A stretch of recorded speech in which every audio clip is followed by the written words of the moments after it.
네, 형소법 이제 3회차 시작하겠습니다. 세 번째 시작할게요. 형소법 이념과 구조인데요. 형소법 이념과 구조. 이 지도 이념을 정리해야 돼요. 여러분, 지도 이념은 다른 말로 목적이라고 하죠. 우리가 목적을 분명히 해야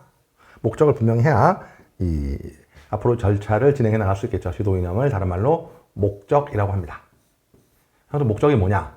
그럼 형소법의 목적은 여러분 요거죠. 사안의 진상을 규명해서 객관적 진실을 발견한다. 그러면 객관적 진실을 발견한다는 건데, 이 말이 너무 어려우면 객관적 발견한다는 건 쉽게 말하면 진범을 검거하겠다는 겁니다. 진범을 검거하겠다. 형소법은 형사에서는 당연히 범죄를 규명하는데 진범을 검거하겠다는 거예요. 근데 여러분 이거 하나만 써볼게요. 왜 진범을 검거해야 되냐면, 여러분 범죄라는 것은 사회 일반의 관심이에요. 사회 일반의 관심입니다.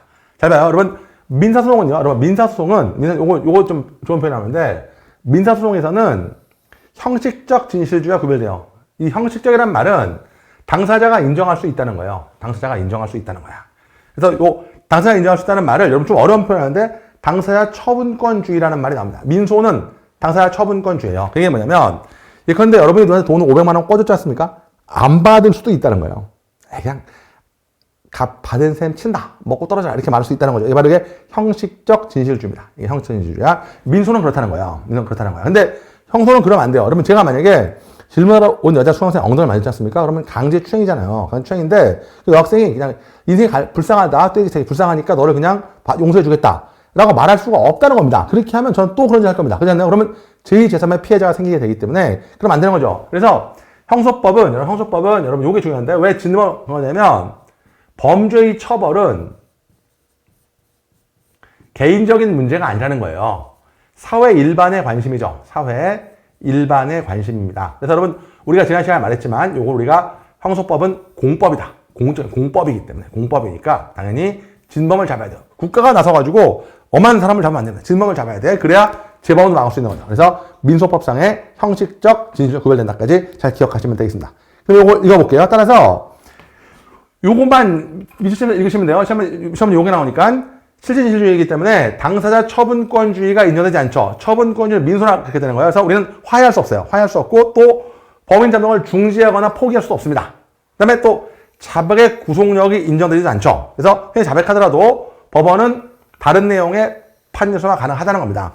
민소는 당사자가 말한 대로 인정해 줘야 돼요. 형소는 그러면 안 됩니다. 형소는 진범을 잡아야 돼요. 그래서 내가 써볼게.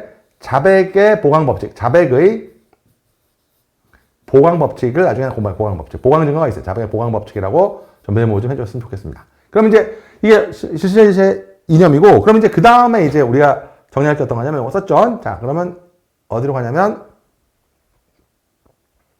소송구조와 관계 이건 보실 필요 없고요. 볼 필요 없고.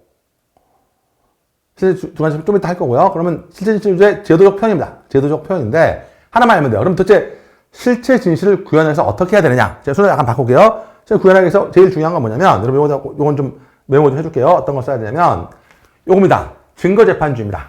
요건 써요. 증거재판주의. 요것만. 그 다음에 자유심리주의는 밑줄 쳐놓으시고 증거재판주의 써보시면, 자, 써볼까? 사실의 인정은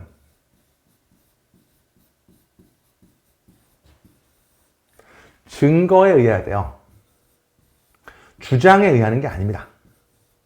주장이 아니라 증거에 의해야 됩니다. 사실의 인정은 증거에 의해야 됩니다.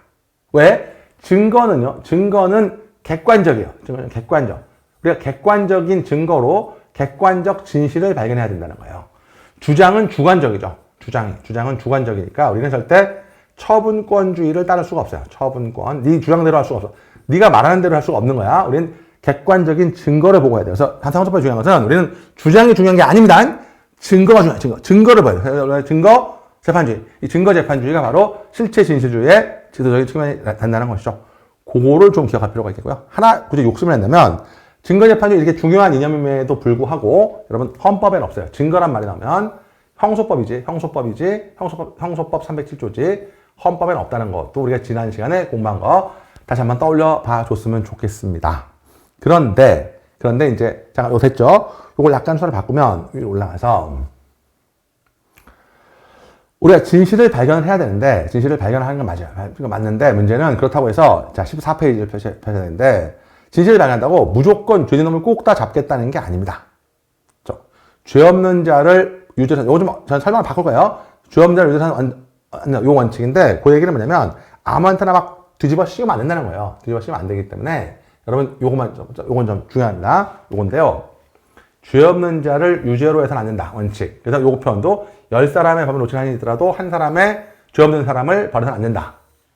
의심스러울 때는 피곤의 이기다. 이 얘기는 뭐냐면 무죄추정 이 말이 나오는데 무죄추정 원칙 이 말이 나오는데 이거 헌법에 있다고 다시 말씀 헌법에 있는 무죄 원칙인데 따라서 우리는 진실을 무조건 찾는 게 아니라 여러분 반드시 써볼게. 적법 절차를 통해서 적법 절차 막 하면 적법 절차를 통해서 진실을 발견해야 돼요. 요것만 쓰시면 진실 발견. 그러니까 그냥 무조건 진실을 발견한다고 다 되는 게 아니에요. 적법 절차를 통해서 진실을 발견해야 돼서 무조건 진실을 발견하는 것이 아니라 적법 절차를 통해서만 진실을 발견해야 되고 적법 절차를 통하다 보면 못 잡을 수도 있잖아. 그럼 어쩔 수가 없는 거야. 못 잡으면 어쩔 수 없는 거예요. 못 잡아서. 그래서 우리가 소극적 실체 진실주의라고 합니다. 요것만 적극적이 아닙니다. 요게 판례입니다.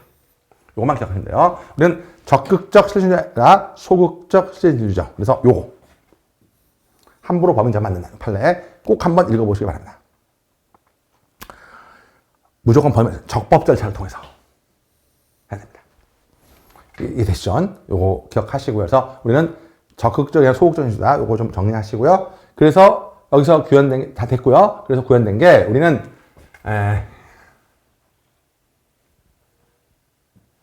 증거 재판주의만 중요한 게 아니라 중요하죠. 위법 수입 증거 배제 법칙. 위법하게 수입한 증거는 쓰면 안 돼요. 적법 절차를 하는 거야. 그러니까 그러면 위법한 증거 다 제껴버리면 법은 못 잡는다. 어쩔 수 없는 거예요. 그래도 어쩔 수 없는 거예요. 어쩔 수 없는 겁니다. 여기까지. 그래서 위법 수입 배제 법칙까지 기억하시면 되겠습니다. 되시죠? 넘어갈게요. 나머지 다 볼 필요 없습니다. 나머지 다 볼 필요 없고요. 주의도 볼 필요 없습니다. 한계도 볼 필요 없고요. 그 다음에 사실상의 제약이 나와 있는데 이건 나중에 증거법 가서 하면 되니까 증거법 하면 되는 거니까 지금 볼 필요 없습니다. 소송법에 있어도 볼 필요 없어요. 다 볼 필요 없고 저것만 기억하시면 돼요. 자, 그 다음에 이제 적정 절차 원칙이 나옵니다. 교과서 이제 16페이지에 적정 절차가 나오는데 적정 절차 원칙은 여러분 이거 헌법에서는 9차 개정 최근 개정 때 최초로 들어갔다는 것도 중요하지만 여기서 중요한 것은 적정 절차 원칙의 첫 번째 이게 헌법에 있다는 거예요. 헌법에 있다. 헌법에 있어요. 적정 절차는 헌법에 있다. 법률과 적법한 절차 이거 기억하시고요. 근데 요 판례가 시험에 나오거든요. 요 판례가 시험에 나오는데 요 옆에다 한번 같이 적어볼게. 자, 헌법이 최고법이고요. 복습이야. 헌법이 최고법이고 헌법 아래 형법과 형소법이 있어요. 들어본 적 있죠? 형법은 범죄의 실체를 지난 복습이야. 범죄의 실체를 위한 실체법. 형소법은 절차법. 처벌 절차를 위한 절차법. 형법은 범죄의 실체를 위한 실체법. 형소법은 처벌 절차를 위한 절차법. 이렇게 실체법과 절차법이잖아요. 그래서 두 가지 기억해야 되는데 쉬운 것부터 요 시험에 꼭 나오는데 어떤 거냐면 헌법에 적법 절차가 있기 때문에 헌법에 적법 절차가 있으니까 이 적법 절차는 절차만 적법해도 되는 게 아니라 실체도 적법해야 돼요. 그러니까 이제 공부 안 하는 사람은 적법 절차니까 절차만 적법하면 되지 않겠니? 라고 생각할 수 있겠지만 헌법이 최고법이니까 당연히 뭐죠? 절차는 물론 실체도 모두 적정해야 돼요. 그래서 절차적 적법성뿐만 여기 시험에 안 나오고요. 적법성뿐만 아니라 실체적인 적법성도 있어야 됩니다. 왜? 적법 절차 원칙이 헌법에 있기 때문입니다. 이해되십니까? 오케이, 여기 기억하시고요. 됐습니다. 요거 꼭 기억하시고. 그 다음에 적법 절차의 가장 중요한 내용은 누가 뭐래도 공정한 재판인데 보이세요? 요거 꼭 기억하시고요. 요거 꼭 기억하시고 공정한 재판의 원칙. 공정한 재판의 원칙인데 공정한 재판 원칙은 중요한 내용 아닙니까? 근데 여러분 제척기 PFP 요거는 구현수단이기 때문에 기억나요? 구현수단이기 때문에 형소법에 있어요. 헌법에 있는 게 아니라 형소법에 규정되어 있다도 우리가 알고 있는 내용이죠. 보시면 될 것 같고 요 정도 보시면 되고 됐죠? 그 다음에 요만 아시면 되고 공정재판 다음에 또 넘어가시면 비례 원칙 요건 그냥 여러분 요건 지금 너무 어려우니까 비례 원칙은 요건 정리할게. 비례 원칙은 일단 적법 절차의 내용이에요. 비례 원칙이 적법 절차의 내용입니다. 적법 절차의 내용인데 요건 이제 필요할 때 상당한 방법으로 한다. 까지 기억하시면 되겠습니다. 5만. 이렇게 기억하시고요. 됐죠? 필요산화성. 됐죠? 예, 13페이지 있는 거. 됐고, 넘어가시면, 여기 있는 거 다 볼 필요 없어요. 너무 어려우니까. 너무 어려운데. 하나만 보죠. 하나만 볼게요. 요거, 2번 판례, 경찰, 그냥 나중에 나오니까, 경찰, 증인적격, 여기다 쓸게, 316조 1항, 2항이라고 쓰시고요. 1항만 쓰면 돼요. 2항 지워버리고, 1항, 특신상태라고 적어만 놓으세요. 특신상태. 인정할 수 있다는 겁니다. 있고, 그 다음에 여러분, 지문은 그렇게 인권을 침해하는 게 아니니까, 지문 채취 불응하면 처벌하는 거, 아무런 문제 없다는 거죠. 뭐, 가둬놓은 것도 아니지 않습니까? 지문 들어가면 다 적법하다는 거. 그러니까 지문을 채취하는 거는 적법해요. 뭐, 불응하면 처벌하는 것도 상관없어요. 어차피 뭐 손가락 잘라는 것도 아니잖아. 지만 찍어오라는 건데, 그런 정도는 이들이 감수해 준다는 거. 그런 정도만 기억하시면 되겠습니다. 됐고요. 나머지 다 뒤에 나오니까 다 보실 수 없습니다. 이런 거 다 뒤에 나오니까 보실 필요 없고, 다 헌법의 내용들이니까 헌법에서 보시면 돼요. 넘어갈게요.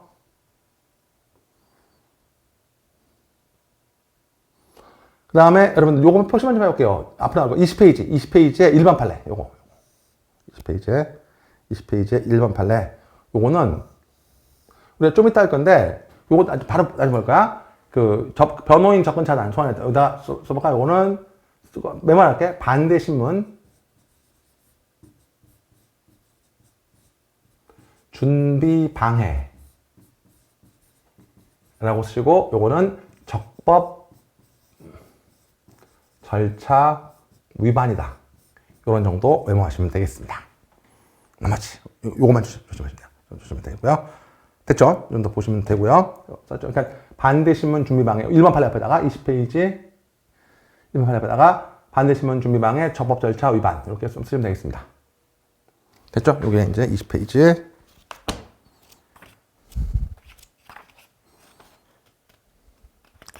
20페이지 맨 위에 요거 꼭 쓰시고요. 다음에 나머지 안 봐도 되고요. 올라갈게. 다 뒤에 나오니까요. 요 21페이지 요거 밑줄 치고 여기다 21페이지 옆에다가 그냥 요거는 위법 수집 증거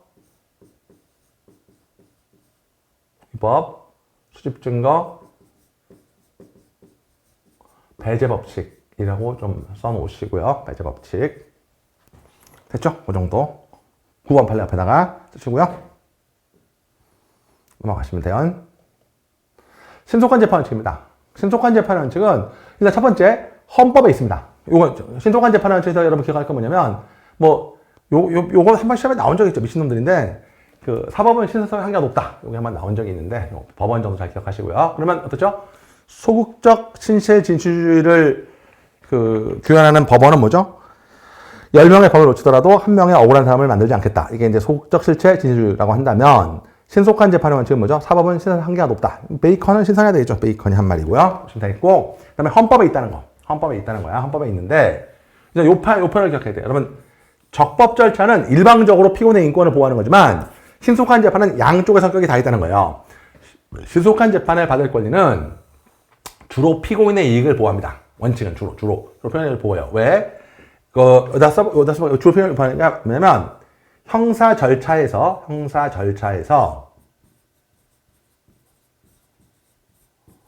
조기 해방. 여러분 막 불러서 수사받고 재판받고 이거 엄청난 인권 침해죠. 이걸 빨리 끝내주는 게 피고인을 위한 겁니다. 그렇지 않나요? 그러니까 형사 절차에서 조기 해방시킨다는 점에서 피고인의 이익을 보호하는 면도 있지만 또 잘 봐요. 증거가 없어지기 전에 재판을 해야 돼요. 그래야 범인을 잡을 수 있잖아요. 그래서 실체 진실을 발견한다는 공공의 이익도 있어요. 그러니까 두 가지, 그래서 이중적 성격, 여기 시험에 나오죠. 이중적 성격이 있다는 거죠. 그러니까 신속한 재판은 이중적 성격이 있다까지 알아두시면 됩니다.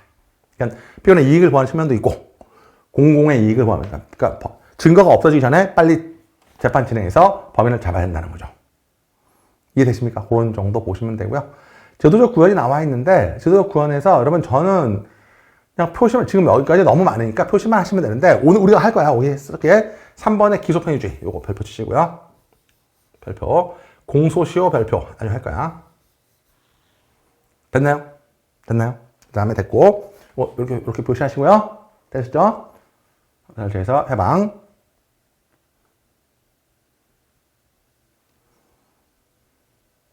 그 다음에 나중에 하겠지만 집중심리. 요거 집중심리 좀 표시하시고요. 집중심리 표시하시고요. 됐죠? 밑줄 치고 그 다음에 나머지 다 안 나옵니다. 볼 필요 없어요. 굳이 욕심을 낸다면은 요거죠. 벌석재판. 표시할게요. 7번 벌석재판. 됐나요? 그 다음에 우리가 다음 시간에 했지만 요거 상소기간, 그 다음에 상소심의 구조, 그 다음에 여러분 시험에 중요한 거 즉결심판 요 정도 표시하시면 됩니다. 되십니까? 그 다음에 여러분 양가로 3번에 요거 두 개는 볼 필요 없어요. 요거 두 개는 아예 볼 필요 없고, 요거 두 개는 아예 볼 필요 없고, 요거 두 개는 볼 필요 없고요. 볼 필요 없고. 자, 넘어갈게요. 여러분들 필기 다 요 밑에 찾죠? 표시하시고 넘어가셔서 요겁니다. 여러분 요거 두 개 판례가 되게 있는데 지금 판례가 쭉 소개해 놨지 않습니까? 신속한 치매가 아닌 거 쭉 소개해 놨는데 여러분 저를 믿으시고요. 지금 이게 이제 우리 함선생님 잘 써주시겠지만 칠판 볼게요. 치매를 인정한 사안들은 전부 다 헌법재판소 결정들이죠. 그러니까 신속한 재판을 치매를 인정한 것들은 다 헌재입니다. 헌재. 헌법재판소 결정들이죠. 사실 뭐라도 돼요. 그러니까 치매를 인정한 건 헌법재판소 결정밖에 없는 거야. 치매 결정밖에 없는 것이고, 이걸 자꾸 넘기면 지워져서 문제 내려가시면 대법원 판례는 거의 뭐 헌재도 있지만 치매를 인정하지 않은 것은 대부분의 대법원 판례입니다. 치매를 인정하지 않은 것은 대법원 판례들이죠. 그래서 보면 뭐 5번, 6번은 헌법재판소 결정이지만 4번까지, 3번까지, 1, 2, 3번은 다 대법원 판례는 신속한 재판을 위하여 할 수 없어요. 그래서 여러분 여기에 보면 요 편만 해볼게요. 요거 좀 어려운데 신속한 재판을 받으며 침해했다고 할 수 없다. 신속한 재판을 받으라고 할 수 없다. 꼭 써볼게. 대법원 판례가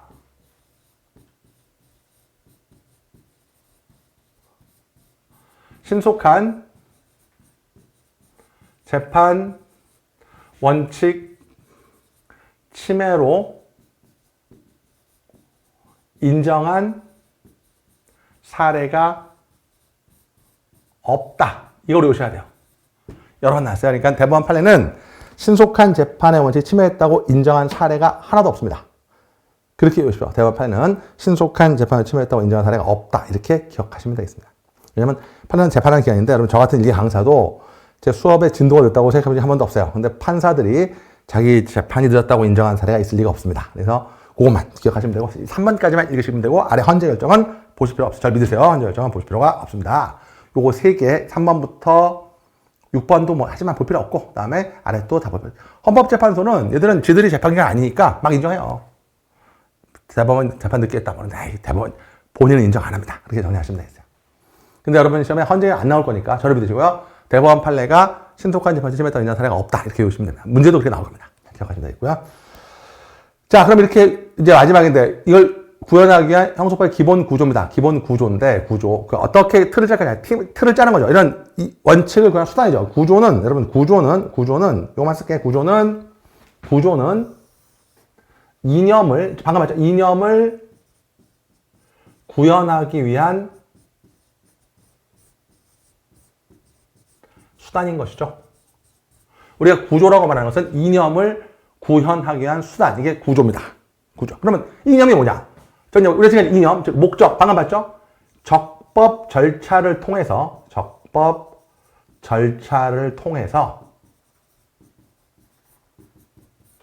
신속하게 같이 써볼게. 실체 진실을 발견하는 거예요. 이게 형소법의 기본 이념이야. 적법 절차를 통해서 신속하게 실체 진실을 발견하는 거. 이게 형소법의 기본 이념입니다. 기본 이념. 이 이념을 어떻게 구현할 거냐. 그걸 짜는 구조가 바로 형소법의 기본 구조죠. 가볍게 볼 겁니다. 이해되십니까? 적법 절차에서 신속하게 구현하는 거 어떻게 할 거냐. 근데 여러분 저를 믿으시고요. 여기 있는 거 다 볼 필요 없습니다. 이렇게 말하면 안 되니까 저를 믿으시고 여기 규문주의라고 나와 있잖아요. 규문주의는 단독주의입니다. 혼자 하는 거예요. 단독주의. 그래서 규문주의는 단독주의고 여러분 요만 쓸게요. 규문주의는 수사의 기본 구조입니다. 수사의 기본 구조. 수사의 기본 구조. 혼자 하는 거예요.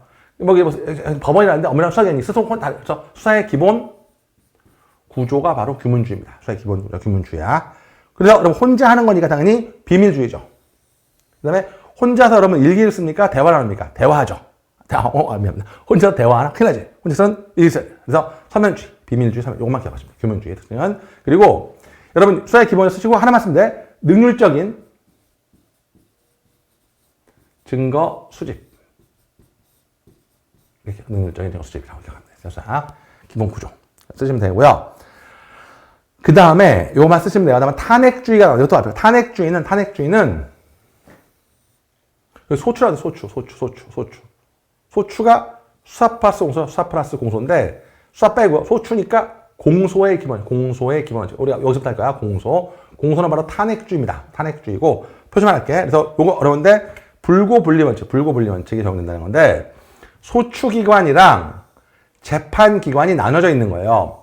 소추기관은 검사고요. 그 다음에 재판기관은 법원이고 이렇게 둘을 분리한다는 거예요. 이거 바로 이제 수사의 기본, 공소의 기본 구조입니다. 됐습니다. 그 정도 보시면 될 것 같고요. 요것만 쓰시면 돼요. 다시 한번 기본 구조는 이념을 관한 수단인데 이념이 뭐라고요? 적법 절차를 통해서 신속하게 실을 발견하는 것이다. 그럼 어떻게 할 거냐? 수사의 기본 구조는 규문주의, 단독주의라는 거죠. 능률적인 증거 수집하기 위해서. 그래서 비밀주의, 서면주의가 적용된다. 보시면 될 것 같고. 그 다음에 공소의 기본 원칙은 탄핵주의인데, 이건 뭐죠? 검사와 법원을 분리하는 거죠. 이건 소추기. 필기만 해놓으시고요. 이번 시간 마지막인데요. 직권주의와 당사자주의인데, 여러분, 직권주의 당사자주의는, 여러분, 요게 직권주의 당사자주의는, 여기다 써볼게요. 우리가 이제 좀 어려운데, 공판입니다, 공판이고, 우리 아까 쓴 걸 전이면 공판은 바로 증거 조사였어요. 범죄를 규명하려고 형벌을 부과하려고 증거를 써놔놓게. 공판, 즉, 증거를 조사하는 거죠. 형벌을 부과하려고 증거를 조사하는 건데, 공판의 기본 구조에 대한 학설 대립이에요. 그러니까 공판을 어떻게 할까요? 그러니까 수사는 규문주의고 공소는 탄핵주의야. 이건 학설 대립이 없어요. 수사는 규문주의고 공소는 탄핵주의 학설 대립이 없는데 공판은 학설 대립이 있어요. 직권주의와 당사자주의인데 여러분 요건 너무 어렵게 생각할 필요 없어요. 직권주의는 법원이 소송 증거 조사에 주도권을 갖는다는 거예요. 법원 주도한다. 그러니까 공판을 법원 주도한다. 이거를 그러니까 여러분 앞으로 여러분에서 법원이 나오면 직권은 법원이야. 법원이 증거 조사를 주도한다. 이게 바로 직권주의입니다. 그리고 공판의 기본 학설 대립은 이게 있는데 직권주의는 법원이 주도하는 거예요. 그럼 당연히 당사자주의는요. 다른 거 다 볼 필요 없고 당사자주의는 당사자가 검사와 피고인이요. 직권은 법원이고 당사자는 검사와 피고인입니다. 검사와 피고인인데 검사와 피고인한테 소송의 주도적 지위를 인정한다는 겁니다. 소송의 주도적 지위를 인정한다는 거야. 그것만 기억하면 돼. 당사자주의. 그리고 법원은 제3자 입장에서 당사자주의를 판단한다. 이게 바로 당사자주의라는 겁니다. 다른 거 다 볼 필요 없습니다. 다른 거 다 볼 필요 없고 당사자주의의 가장 큰 장점은 누가 뭐래도 이거죠. 피고인에게 검사와 대등한 지위를 인정하기 때문에 피고인한테 어떤 당사자라고 불러준다는 거예요. 당사자라고 불러준다는 겁니다. 이해되십니까? 당사자주의. 그런데 당사자주의는 치명적인 단점이 있어요. 이게 뭐냐면 재판 결과가 당사자의 열의와 능력에 좌우된다. 여러분 이거 다 찾아보면서 검사와 피고인의 소송, 수행, 능력 차이. 당사자주의라고 하면서 야 검사하고 편하고 둘이 붙어봐라 하는 거야. 그건 누구 편이야? 검사 편이지. 둘이 알아서 해봐요. 둘이 알아서 하면 검사가 이기죠. 검사는 내신 1등급 외고 출신이에요. 외고 출신이고 로스쿨 나왔고 장인어른은 재벌이에요. 근데 피고인은 중졸이야. 중졸이고 와이프도 없어요. 결혼도 못했다고. 둘이 붙으라는 거는 죽으란 얘기죠. 그래서 요게 문제죠. 그러니까 뭐 피고인을 당사자 되는 인정, 이거는 장점인데 이게 문제라는 거죠. 어떻게 할 거냐라는 문제가 된다는 겁니다. 그래서 요게 이제 가장 큰 문제인 것이고요. 그래서 뒤로 가보시면은 현행형사법의 기본 구조가 뭐냐에 대해서 여러분 요것만 외우시면 되는데, 우리 형사법 조문을 분석해 봤더니 기본적으로 당사자주의다라는 거예요. 요것만 기본적으로 요것만 외우시면 돼. 기본 당사자주의라는 거죠. 그리고 쓸겐 직권주의 보충, 직권주의를 보충한다는 뜻. 기본적으로 당사자주의고 직권주의는 보충된다는 겁니다. 가장 대표적인 어떤 거냐?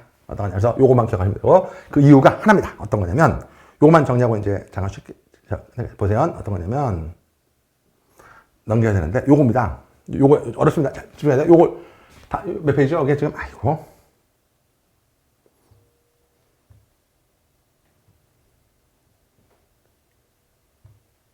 27페이지에 현행형사법상 직권상訴요소에서 요겁니다. 여러분 여기 중요해요. 증인에 대한 교호심 문제도 요것만 기억하면 돼요. 증인에 대한 교호심 문제도 요게 가장 중요해요. 126조인데 증인을 검사와 피고인이 교대로 신문한다는 거예요. 이 교대를 우리는 교대 또는 상호라고 얘기하는데 쪽팔리들은 이걸 교호라고 해서 교호신문, 검사 표현이 교대로 신문, 이게 바로 교신문 제도라는 거죠. 그러니까 이것만 보면 누가 뭐래도 이건 당사자주의가 원칙이라는 겁니다. 그것만 기억하시면 돼요. 그러니까 증인을 검사, 피고인이 교대로 신문하니까 법원이 신문하고요. 그 다음에 여러분 좀 어려운데 요거죠. 뭐지? 재판장의 증인신문. 요거는 보충적으로, 같은 조건에 보충적으로 신문한다는 거죠. 그러니까 당사자가 원칙이고, 이게 원칙이고, 직권신문이 보충을 이루어진다. 그래서 우리 형사법의 기본 구조는 누가 뭐래도 당사자주의고, 그것이 바로 피고인의 인권을 보호할 수 있는 길이다. 그것도 한다는 겁니다. 그렇기 때문에 여러분들, 요건 조금만 하나 더 표시할 건데, 이게 여기까지 이해되죠? 앞으로 저랑 이 부분 할 거고요. 교호신문을 꼭 121조요. 잘 기억하시고요. 증인은. 그렇기 때문에 여러분들, 검사가요.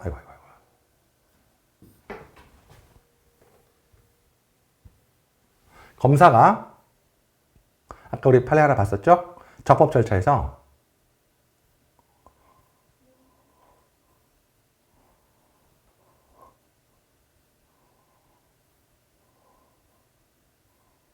이거죠. 요거. 요 판례 별로 세셔야 돼. 몇 페이지죠? 이게 지금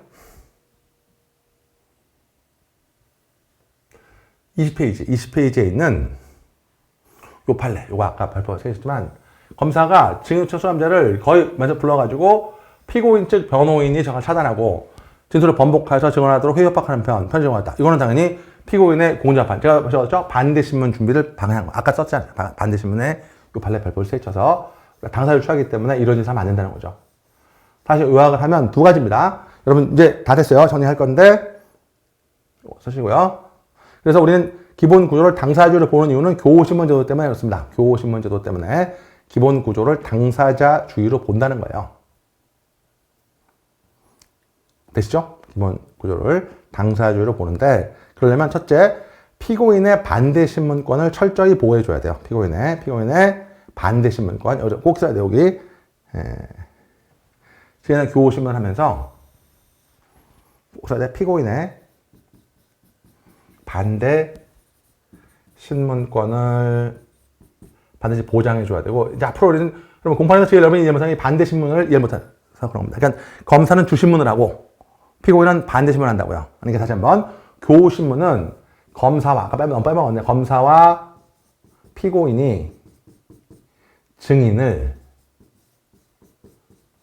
교대로 신문한다고요.